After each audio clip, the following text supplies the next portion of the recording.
Hi, I'm Brandy, the mom behind Aunt Bindi's bookshelf. On this channel, we help moms as they help their kids learn and grow. And today we're going to do that by doing an easy science experiment that you can do with your preschool through elementary school aged kids.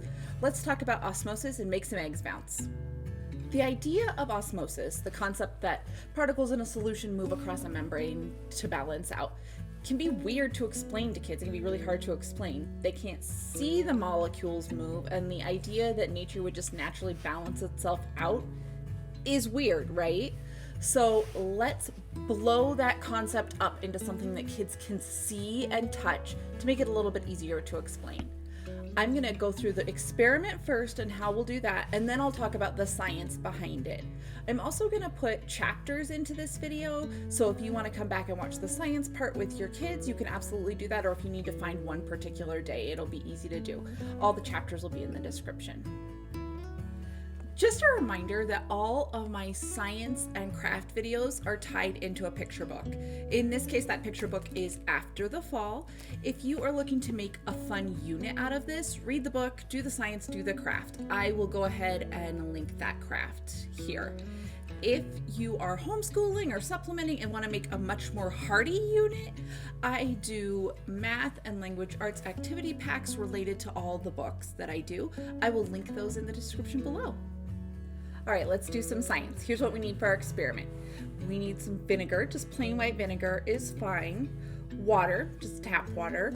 Corn syrup, this is just Karo light corn syrup. 2 eggs. I am using brown eggs because it's easier to tell the difference between shell and no shell with a brown egg. And 2 clear containers so we can see what's happening. This experiment takes a few days, but the good news about that is that you can break it down into really small steps each day. Nobody gets overwhelmed. It goes a little bit faster during those times. So for the first day, what we're going to do is put one of our eggs in each of our clear containers. On our control egg, we're going to pour water over it.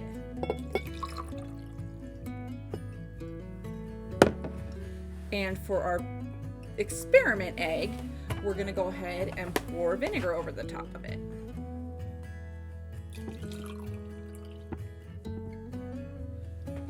There are some differences to point out right away.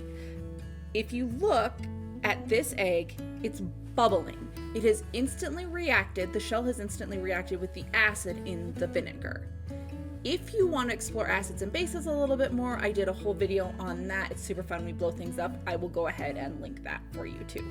But point out again, we have bubbles in the vinegar side because there's an acid reacting with the shell. On the water side, no acid, so no bubbles. Some questions you can ask at the end of day 1. What do you think is going to happen to the eggs? What do you think is going to happen to the vinegar egg? What do you think is going to happen to the water egg? How long do you think it's going to take to make a noticeable change? You can also do a sensory and taste exploration. Go ahead and have kids smell the vinegar, have them taste a little bit of vinegar, then do the same with the water. Talk about the differences that they experience there.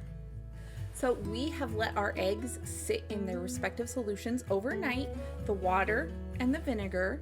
If you look at the top of the vinegar, you're probably going to have some remnants of shell on the top of it. Point that out to kids that it is the shell. So cool. All right, we're going to gently take our eggs out of their solutions. Here's our water egg and our vinegar egg. And the first thing we're going to notice is that our vinegar egg doesn't have any shell. You might have a little bit of shell left. You can see I have some here, and you can have, there are a few different things you can do with that. You can literally, it'll scrub right off just with your fingers. You can plop it back in the vinegar, let it dissolve for another day. That's no big deal. Or you can kind of just go forward with the experiment as it is. It's really no huge crisis. So the shell is missing on this one because remember it's sitting in that acidic solution and the acid reacted with the base in the shell, ate it away. There was no acid in the solution that this egg was in. It was literally just water. So this egg looks exactly the same. The shell stayed.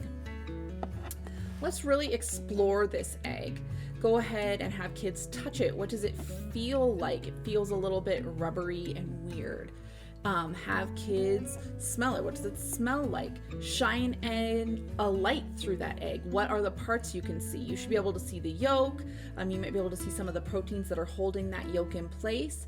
If your kids are really into it, you can Google the interior of an egg, see if you can point out the different things that's on the diagram in this egg. The second thing that we should notice, after noticing that it's shellless, this egg is that there's a pretty substantial size difference between these two eggs. And that is because of osmosis. If you hang out for a little bit, I will explain the science behind that at the end. So our egg originally got bigger because of osmosis. Can we make it get smaller because of osmosis? Let's see. We're gonna take our water egg, just put it back in your water, and then we're gonna take our shellless vinegar egg, put it back in our container. I went ahead and rinsed it out so it's nice and clean and tidy. And we are gonna pour some corn syrup over the top of this egg. You're gonna wanna use enough so that the egg is kind of suspended in it. Your egg might float to the top, and that is totally okay. It doesn't affect the experiment results at all. Once you get enough corn syrup over that egg, that again, your egg is pretty well suspended in it, you're gonna let that sit overnight. Some questions you might ask at the end of day 2 are, did the vinegar egg do what you thought it was gonna do? Did the water egg do what you thought it was gonna do? What do you think is going to happen now that we have put the egg in syrup? Do you think it's going to look the same as it did before we started all of this? What do you think is going to happen? So our egg has sat in the corn syrup overnight, and let's look and see what we have.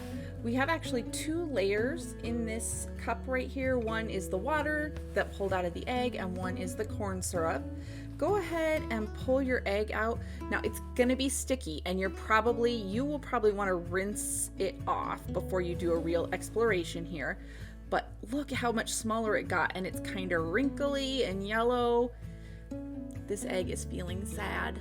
And why is it doing that? Why did it get small and wrinkly and yellow? Because of osmosis. Now, you could absolutely stop your experiment here. If you have a kiddo who just wants to look and touch, that would be awesome. You have made observations, you followed an experiment through, you've learned new vocab, you have done great science. If you have a kiddo who's a little bit older, who maybe wants to delve a little bit deeper, keep watching, because we're going to talk about the science behind it and what happened there. What is osmosis? Let's dig in a little more and figure it out. Osmosis is when molecules in a solution move across a membrane to create balance. That really clears it up, right? Let's break it down a little bit and figure it out. So the first part of that was when molecules in a solution. What does that mean? So molecules in a solution means certain teeny tiny particles inside a solution of different particles. In our case, our solution was water, the egg with just water in it, and vinegar. If we shrunk ourselves down teeny tiny to a molecular level, what we would see is mostly water molecules with a few different vinegar molecules floating around in it. That's our solution. We have a water solution with some vinegar in it. Now, the second part there is move across a membrane. What's a membrane? A membrane is something that separates one thing from a different thing. So, like you could say, a window is kind of a membrane, right? It separates the inside from the outside. In the case of our egg, the skin of the egg is the membrane. The egg skin is actually a semipermeable membrane. And what that means is that it lets some things through, but not other things. Let's talk about that. Let's create a semipermeable membrane. Pull your sleeve up over your hand. This sleeve is going to be our membrane. Now put your face up to it and blow. You can feel the air on your hand, right? Your sleeve is still letting the air through. It's permeable to air. Permeable means it lets it through. Now take your finger and try and poke your finger through the sleeve.